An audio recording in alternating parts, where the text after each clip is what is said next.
Russia ৩০ kilometre ভেতরে Ukraine সেনা নাগরিকদের সরাচ্ছে মস্কো। বড় প্রতিরোধের ঘোষণা জেলেনস্কির। মস্কো সফরে যাচ্ছেন আব্বাস। হিন্ডেনবার্গের প্রতিবেদন নিয়ে ভারতে তোলপাড়। আদানি গ্রুপের অর্থ কেলেঙ্কারিতে যুক্ত সেবি প্রধান। মোদির ওপর নতুন চাপ। দাবানলের আগুনে পুড়ছে ইউরোপের একাধিক দেশ। গ্রিসে 2 জনের মৃত্যু। জারি রয়েছে উচ্চ সতর্কতা। ভারী বৃষ্টিতে ভূমি ধসে উগান্ডায় 21 জনের মৃত্যু।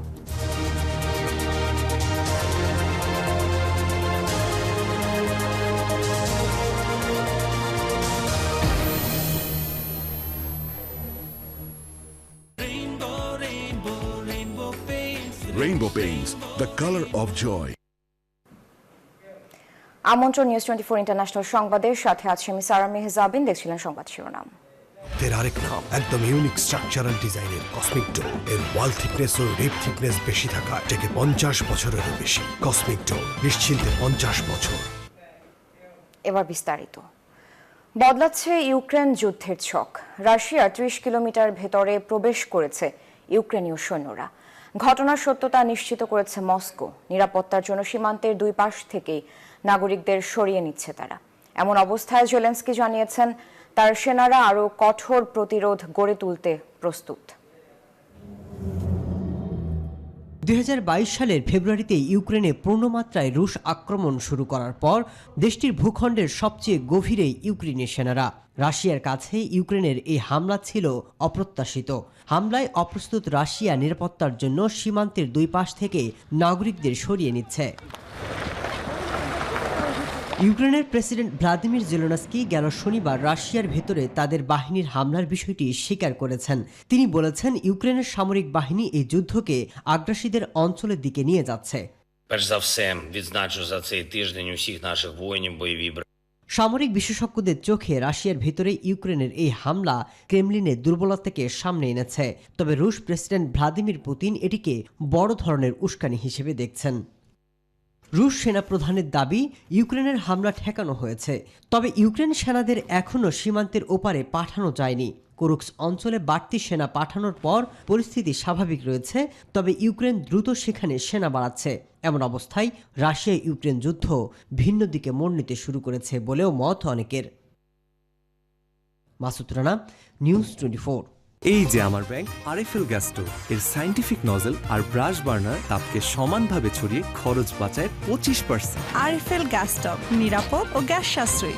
304 ফুড গ্রেড স্টেইনলেস স্টিলে তৈরি, যা নিশ্চিত করে জংবিহীন সিঙ্কের আজীবন নিশ্চয়তা। আরএফএল কিচেন সিঙ্ক, স্বাস্থ্যকর কিচেনের চিরস্থায়ী সমাধান।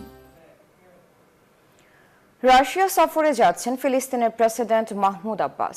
সোমবার 12 আগস্ট 3 দিনের রাষ্ট্রীয় সফরে মস্কো যাওয়ার কথা রয়েছে তার। এক প্রতিবেদনে তুরস্কের সংবাদ মাধ্যম আনাদোলু এজেন্সি এ তথ্য জানায়। প্রতিবেদনে বলা হয় রাশিয়ার প্রেসিডেন্ট ভ্লাদিমির পুতিনের সঙ্গে বৈঠক করবেন মাহমুদ আব্বাস। চলমান গাজা পরিস্থিতি নিয়ে তারা দ্বিপাক্ষিক আলোচনা করবেন। এরপর আগামী মঙ্গলবার পুতিনের সঙ্গে বৈঠকের দিন ধার্য রয়েছে। 2 নেতা গাজা যুদ্ধ বন্ধে আলোচনা করবেন। রাশিয়ার ভূমিকা নিয়েও পরিকল্পনা করা হতে পারে।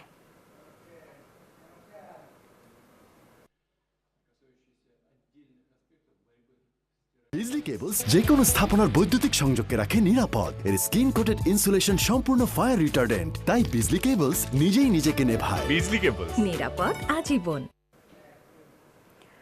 ভারতে আদানি গ্রুপের অর্থ কেলেঙ্কারিতে যুক্ত ছিলেন securities and exchange board of India সেবির প্রধান মাধবী পুরী। মার্কিন গবেষণা প্রতিষ্ঠান হিন্ডেনবার্গ রিসার্চ প্রকাশ করেছে এ তথ্য। এক প্রতিবেদনে ভারতীয় সংবাদ মাধ্যম টাইমস অফ ইন্ডিয়া এ তথ্য জানায়। হিন্ডেনবার্গ রিসার্চে বলা হয়েছে গৌতম আদানিরা যে অর্থ সরিয়েছে তার অংশীদার ছিলেন সেবি প্রধান। সেই রিপোর্টকে হাতিয়ার করে বিরোধী জোট ইন্ডিয়ার বিভিন্ন শরিক কারচুপি ধামা চাপা দেওয়ার অভিযোগ তুলছে। নতুনভাবে দাবি উঠেছে যুগ্ম সংসদীয় তদন্ত কমিটি গঠনের। হিন্ডেনবার্গের নতুন নথি অনুসারে এমন একটি অফশোর তহবিলে বুচ দম্পতির অংশীদারিত্ব ছিল, যেখানে আদানি গ্রুপের চেয়ারম্যান গৌতম আদানির ভাই বিনোদ আদানি বড় অঙ্কের অর্থ বিনিয়োগ করেছিলেন। তবে বিষয়টি অস্বীকার করে আদানি গ্রুপ পাল্টা বিবৃতিতে জানিয়েছে বিদেশে আদানি গ্রুপের উপস্থিতি পুরোপুরি স্বচ্ছ, এতে গোপন কোনো বিষয় নেই। আদানি গোষ্ঠীকে নিয়ে প্রতিবেদন প্রকাশের পর প্রধানমন্ত্রী নরেন্দ্র মোদী নতুন করে চাপে পড়েছেন। এই ঘরটা হবে আমাদের স্টাডি রুম, কিন্তু দেয়ালের একটা স্টাইলিশ গর্জিয়াস লুক দরকার। Don't worry, Rainbow feather silk metallic finish আছে না? রেইনবো ফেদার সিল্ক মেটালিকের স্পেশাল অ্যাক্রিলিক ইমালশন দেয়ালকে দেয় সিল্কি স্মুথ ফিনিশ, আর স্পেশাল পার্ল পিগমেন্টস নিশ্চিত করে বিউটিফুল মেটালিক গ্লিটার এফেক্ট। দেয়ালকে দিতে স্টাইলিশ গ্লো। আছে feather silk metallic by Rainbow. Rainbow paints, the colour of joy. দাবানলের ভয়াবহ আগুনে পুড়ছে ইউরোপের একাধিক দেশ। গ্রিসে 2 জনের মৃত্যু, জারি রয়েছে উচ্চ সতর্কতা। ভারী বৃষ্টিতে ভূমিধসে উগান্ডায় 21 জনের মৃত্যু। ইউরোপের একাধিক দেশে ছড়িয়ে পড়েছে দাবানল। 11 আগস্ট গ্রিসের রাজধানী এথেন্সের কাছাকাছি 2টি বনাঞ্চলে শুরু হয় দাবানল। তীব্র বাতাসের কারণে দ্রুতই চারপাশে ছড়িয়ে যায়। কেবলমাত্র বানভার্সেই পুড়ে গেছে 100 কিলোমিটার বনাঞ্চল। এথেন্সের উত্তরের শহরগুলো থেকে হাজারো পর্যটক ও বাসিন্দাকে সরিয়ে নেওয়া হয়েছে।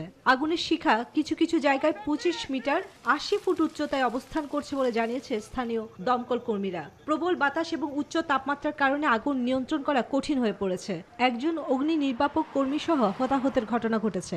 আগুনের ঝুঁকির জন্য 6টি অঞ্চলে সোমবার পর্যন্ত জারি করা হয়েছে উচ্চ সতর্কতা। একটি জায়গা থেকে শুরু হয়েছিল আগুন এবং হঠাৎ পুরো গ্রামটি ঘিরে আগুন। দ্রুত বেরিয়ে আসি। দেশটির প্রধানমন্ত্রী কিয়ারাকোস মিটসোটাকিস বলেছেন, এই আগুন জলবায়ু পরিবর্তনের বাস্তবতা দেখাচ্ছে। এদিকে স্পেনের উত্তর পূর্বাঞ্চলেও ছড়িয়ে পড়েছে দাবানল। আবাসিক এলাকায় ছড়িয়ে পড়া আগুন ঠেকাতে বিমান থেকে ছেটানো হচ্ছে পানি। অন্যদিকে উগান্ডার রাজধানী কাম্পালার একটি ময়লার ভাগাড় ধসে পড়ার ঘটনায় প্রাণহানির সংখ্যা বাড়ছেই। ভারী বৃষ্টির মধ্যে আবর্জনার বিশাল স্তূপ ধসে পড়ে, এতে আশেপাশে কয়েকটি বাড়ি চাপা পড়ে। কিতেজি নামে পরিচিত আবর্জনা স্তূপটি রাজধানী বর্জ্য ফেলার একমাত্র জায়গা। স্থানীয় পুলিশের মুখপাত্র প্যাট্রিক আইনাঙ্গো বলেন, কেউ আটকা পড়ে আছে কিনা তা নিশ্চিত না হওয়া পর্যন্ত উদ্ধার অভিযান অব্যাহত থাকবে। উগান্ডার প্রেসিডেন্ট ইউইউসি মুসেভেনি ঘটনার তদন্তের নির্দেশ দিয়েছেন। সোশ্যাল প্ল্যাটফর্মে এক্সে একাধিক পোস্টে জিজ্ঞেস করেছেন কেন লোকেরা আবর্জনা স্তূপের কাছাকাছি বসবাস করছে। চন্দ্রানী চন্দ্রা, নিউজ 24। আমি এই চেয়ারে বসবো না। বাচ্চু ভাই, এই চেয়ারকে ভয় পেও না। ডেন্টিস্টের পরামর্শ নাও নতুন কোলগেট অ্যাক্টিভ সোল, যা দাঁতের সমস্যা শুরু হওয়া মাত্রই থামিয়ে দেয়। না থাকবে ব্যথা, না থাকবে ভয়। নিউজ 24 ইন্টারন্যাশনালে একটা বিরতি নিচ্ছে, ফিরছি আরো খবর নিয়ে, সাথে থাকুন।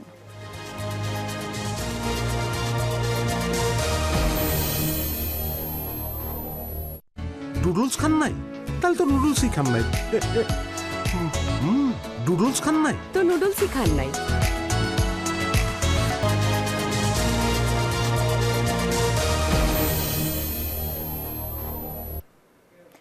আবারও আমন্ত্রণ, দেখছি নিউজ 24 ইন্টারন্যাশনাল। সাবেক প্রধানমন্ত্রী শেখ হাসিনা তার ক্ষমতা হারানোর পেছনে যুক্তরাষ্ট্রকে দায়ী করছেন। ভারতীয় সংবাদ মাধ্যম দ্য ইকোনমিক টাইমসে শেখ হাসিনার পদত্যাগের বিষয়ে একটি বিবৃতি এক সংবাদপত্রে প্রকাশ করা হয়। শেখ হাসিনা ঢাকা ছাড়ার আগেও পরে পর্যন্ত কোনো বিবৃতি দেননি বলে জানিয়েছেন সজীব ওয়াজেদ জয়। রোববার রাতে এক্স বার্তায় তিনি কথা জানান। তার মায়ের পদত্যাগের বিষয়ে একটি বিবৃতি ভারতীয় সংবাদপত্রে প্রকাশ করা হয়েছে, যা পুরোপুরি মিথ্যা ও বানোয়াট।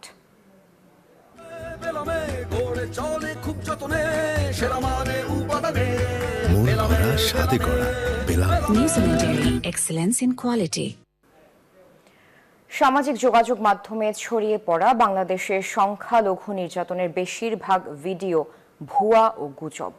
এ তথ্য জানিয়েছে বিবিসির ফ্যাক্ট চেকাররা।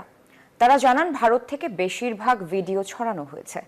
সংবাদ মাধ্যমটির ফ্যাক্ট চেকাররা জানান, হিন্দুদের ওপর ব্যাপক অত্যাচার হচ্ছে বলে যেসব ভুয়া পোস্ট সামাজিক মাধ্যমে ছড়িয়ে পড়েছিল তার বেশিরভাগই ভারতীয় বিভিন্ন অ্যাকাউন্ট থেকে পোস্ট করা হয়েছে। কিছু গুজব ছড়ানো হয় বাংলাদেশের ভেতর থেকেও। তথ্য যাচাই করতে গিয়ে বিবিসি দেখেছে, শুধু হিন্দু নয়, ভাঙচুর আর জ্বালাও পোড়াও হয়েছে মুসলমানদের ঘরবাড়িতেও। এসব ঘটনা ধর্ম নয়, বরং রাজনৈতিক সম্পৃক্ততাকে কেন্দ্র করেই ঘটেছে বলে দাবি তাদের। এলো instant milk powder happy cow, যেমন সাশ্রয়ী তেমনি পুষ্টিগুণে ভরপুর। আর এটা নিউজিল্যান্ডের গরুর দুধ। হ্যাপি কাউ, গরুর দুধের স্বাদ সবাই পাক। ছাত্র জনতার গণ আন্দোলনের মুখে ক্ষমতাচ্যুত হয়ে বাংলাদেশ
পাপরিকা আর মেক্সিকান মশলার মাইন্ড ব্লাস্টিং ফ্লেভারের ডিটোস পার্টি হবে জোস যদি থাকে ডিটোস। বাংলাদেশে অন্তর্বর্তী সরকার নিয়ে ভারতের উদ্বিগ্ন হওয়ার কোনো কারণ নেই। বাংলাদেশের রাজনীতিতে যে পট পরিবর্তন হয়েছে সেটা ভারতের সঙ্গে দেশটির সম্পর্কে কোনো প্রভাব ফেলবে না। ভারতীয় সংবাদ মাধ্যম এনডিটিভিকে দেয়া এক সাক্ষাৎকারে এসব কথা বলেন শশী। জলবায়ু পরিবর্তনের সাথে মানিয়ে নিতে কৃষিক্ষেত্রে পরিবর্তন আনছে দক্ষিণ কোরিয়া। অধিক তাপ কিংবা ঝড়ে সহনশীল কলা চাষে সফলতা এনেছে দেশটির কৃষকরা। জলবায়ু পরিবর্তনের কারণে বিশ্বের বিভিন্ন দেশে হুমকিতে কৃষিখাত। এমন অবস্থায় কোরিয়ার কৃষকদের এমন সফলতা বিশ্বব্যাপী সাড়া ফেলেছে। দেশটির কৃষকরা বলছে শুধু কোরিয়া নয়, এমন চাষে যে কেউ লাভবান হতে পারে। তাই বিভিন্ন দেশকে তারা সহায়তা করতে প্রস্তুত।